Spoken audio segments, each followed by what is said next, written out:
রজনী ডাঁটায় ভরে গেছে গাছটা, আর আমি ডালের বড়ি শুকিয়ে রেখেছি। খোকা তুই কবে আসবি, কবে ছুটি? চিঠিটা তার পকেটে ছিল, ছেঁড়া আর রক্তে ভেজা।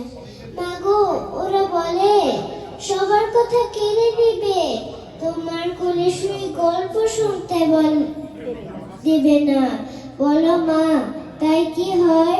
তাই তো আমার দেরি হচ্ছে তোমার জন্যে কথার ঝুড়ি নে, তবে না বাড়ি ফিরব।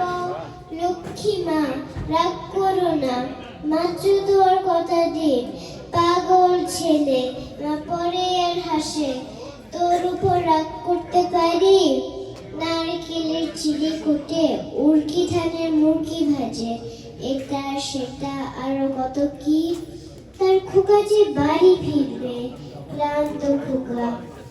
কুমড়ো ফুল শুকিয়ে গেছে, ঝরে পড়েছে ডাঁটা, পুইলতা তা নেতানো।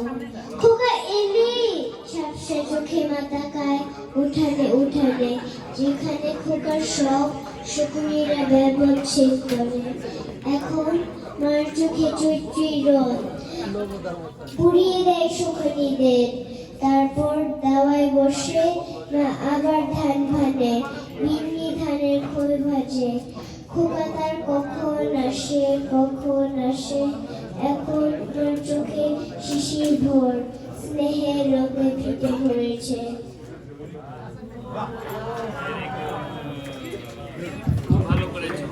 অনেক অনেক ধন্যবাদ ইয়ারা। সুধী মন্ডলী, এবার একটি সঙ্গীত নিয়ে আসবে মিকাইল সাফায়েত, সঙ্গীত শিল্পী মিকাইল সাফায়েত। তারপরে আমরা আলোচনায় যাব মিকাইল সাফায়েতের গানের পরে